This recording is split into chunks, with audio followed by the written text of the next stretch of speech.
Good morning, everyone. God's blessing be upon you all, especially to your loved ones who need our prayers the most. We will remember them in this Mass. There was a little child. He was given a picture cut into jigsaw puzzles. Sabi ng nanay, mawala naman sana sa tablet niya yung bata pag gawin ko ng ganito. Ang bilis, ginawa ng bata yung picture ng world na pag tagni niya kaagad. He was able to finish making the picture whole. So the mother said, ba't ang bilis mo? Hindi mo naman alam yung globe, yung map of the world. Sabi niya, Mami, sa likod kasi ng mga pictures, mga pieces, may picture ng tao. Binuo ko yung tao, pag binaliktad ko na gano'n, buo na yung world. Akala natin, maraming problema ang world. I was in a garbage dump for more than 30 years. So I know, ang laking problema ng planeta. We do not segregate our garbage. We spew toxic fumes into the atmosphere. We cut down all the trees. So, ang sabi ko, problem is climate change, problem is biodiversity loss, problem is the collapse of ecosystems. After some time, I realized that is not the problem of the world.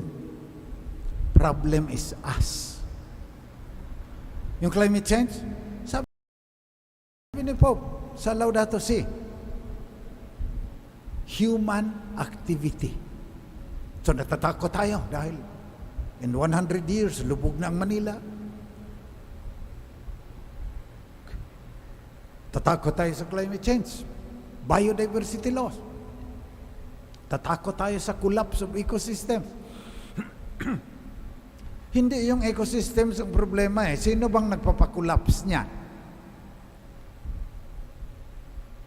So one biologist said,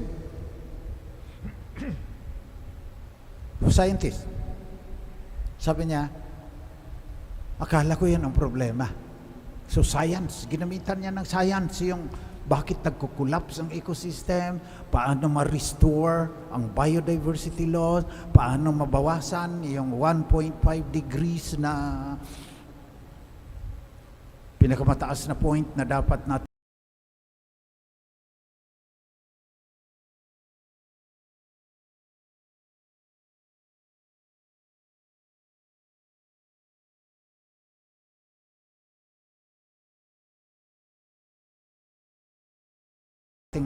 huwag nang lusutan.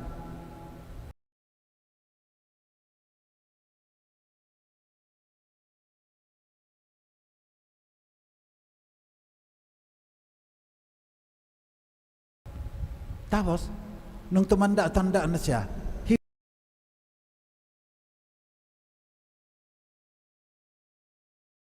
found out the problem is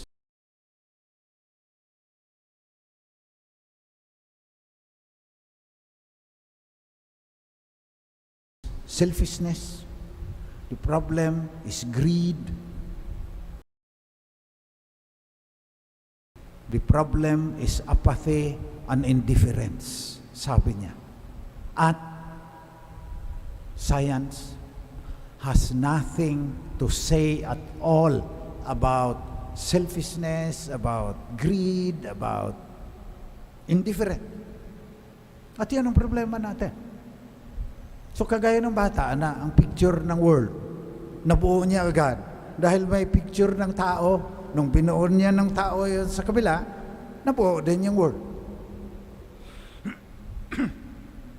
And that's the mission that God is giving to us. Hindi natin masosolve yan. Halimbawa, pinagtatawanan ako, 1 billion bamboo.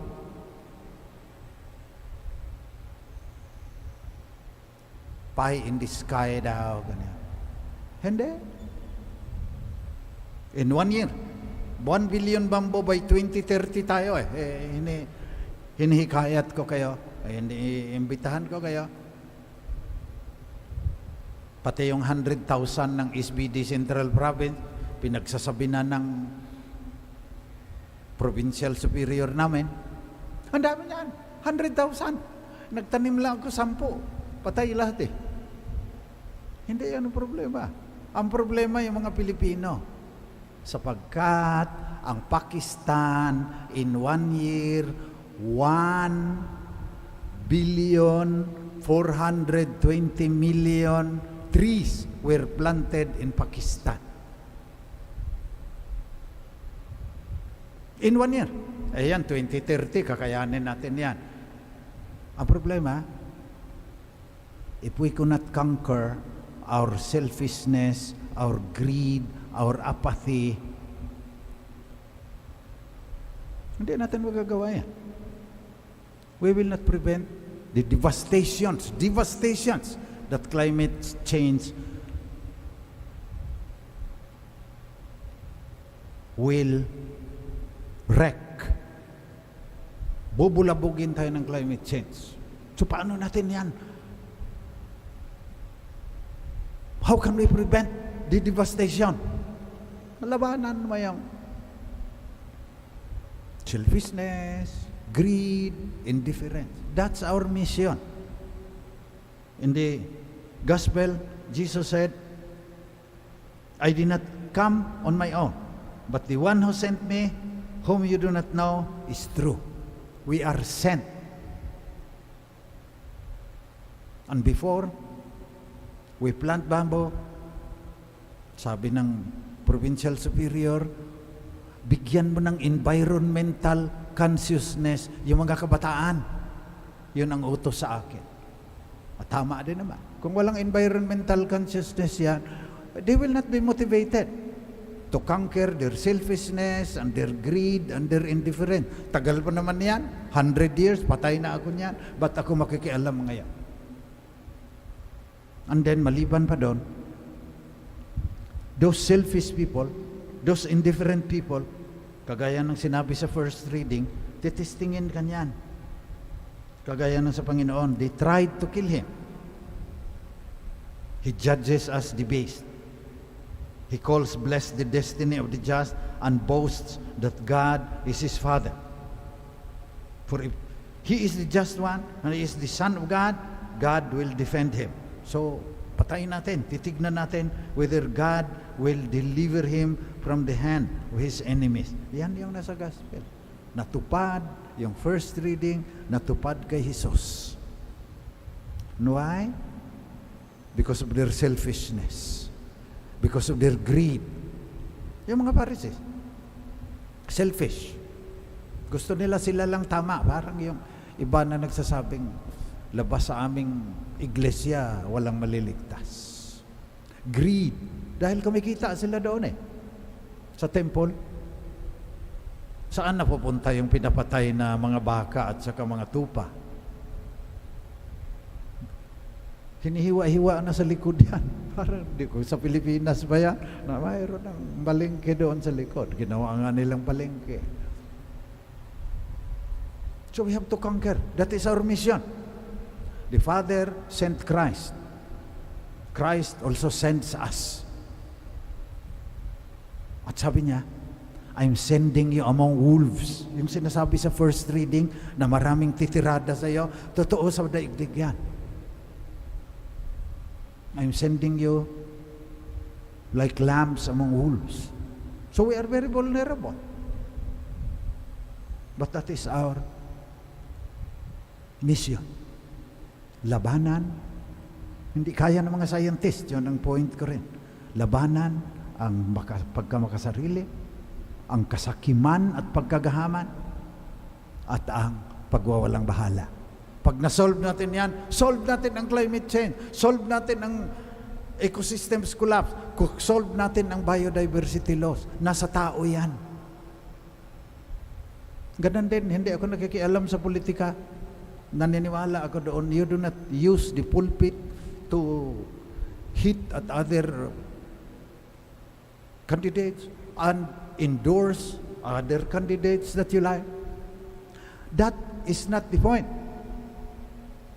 Ang point ng mga SBD at maraming religious congregations, mayroon silang standards for judging. Character, competence, mga ganon. Forces daw yan. Mas malalim pa dyan ang problema. Because there are people who do not want to see. Kahit sasabihin mo pa na yan ang standard. Why? Because of their greed. Pangakuan mo, bibigyan ko kayo ng ginto pag ako naging presidente. Naniniwala naman ng marami. Greed. Hindi ka ba nagtatanong, bakit ka bibigyan? Saan niya kinukuha yung ginto? Parang ganun ang mga tanong dapat na mas malalim. Kung yung greed ng mga trolls, nagpapabayad yun para magsabog ng lagim, magsabog ng kasinungalingan. So kung hindi mo pipigilin yung selfishness at greed ng trolls, kahit ano pang pagsasabi mo dyan, na yan ang standards, na sundin mo yung budhi mo, na banal yung pagboboto mo, pananagutan mo sa Panginoon yan. Kung maghahari pa rin ang selfishness, greed, indifference, walang mangyayari sa atin. So papalik tayo doon sa utos ng Panginoon. Our mission is to tell them the good news. Repent and believe in the gospel. To everyone. You repent of your selfishness and your materialism and greed, avarice. You repent of your indifference.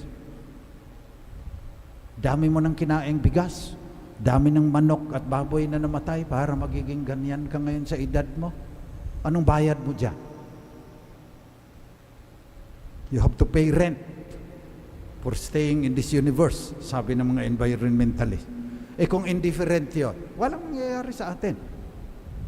So balik tayo doon sa religion, balik doon sa ating mission, balik tayo doon sa repent and believe in the gospel in Holy Week today. Kahit titirahin ka pa, even if they try to kill you, you have to fulfill your mission. And that's why we pray today in the Eucharist, that we set the example first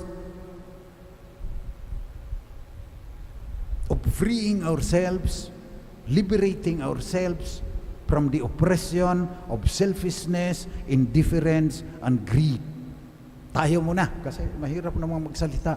No, pari ka, sasabihin mong, materialism, ayaw ng Panginoon yan. Pagkatapos ikaw may condominium ka na mamahalin doon sa BGC. Huwag ka nang magsalitaan ng ganyan. Wala kang karapatan. We should set the example first. So this Holy Week, start with ourselves. How is my selfishness manifested in my behavior? How is my indifference manifested in my actions? Baguhin mo. Pagkatapos, subukan mo kung paano mo mabago din yung iba. That is the only way the world will be saved. Science will not save us. Politics, if it's still ruled by selfishness, materialism, and greed, will not save us. Economy will not save us. Economics, kahit kaninong theory pa yan, will not save us, especially that the prevailing economics in capitalist countries, profit motive. Nothing to do with trees that are giving out carbon dioxide that we breathe. Walang pakialam ang mga economists dyan, basta kumita sila. So narito na naman tayo. Holy Week. Fasting tayo ng kaunti. Abstain tayo from meat ng kaunti. Tapos babalik tayo sa dati nating ugali. The one who sent me, whom you do not know, is true. Let us pray that we will know the real God, the Father that Christ revealed to us through His death and rising from the dead.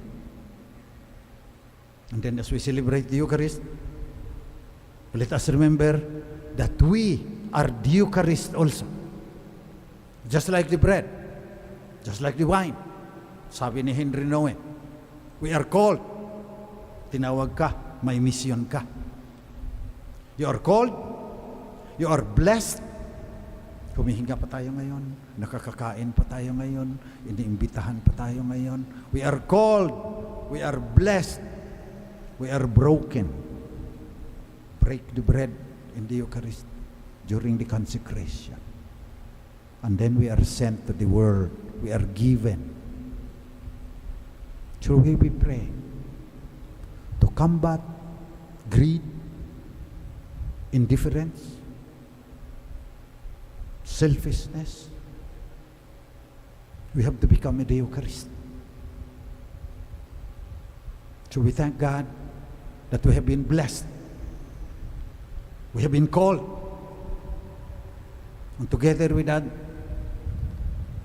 the joy and the suffering, my blessing, my brokenness. Let us accept our brokenness without being mastered by it. And then, let us go to the world. Labanan mo na yung ecosystem collapse, labanan mo na ang biodiversity loss, labanan mo na ang climate change, hear the cry of the poor, hear the cry of Mother Earth. Sabi ni Pope Francis, but simula, take away the selfishness and the greed and the apathy.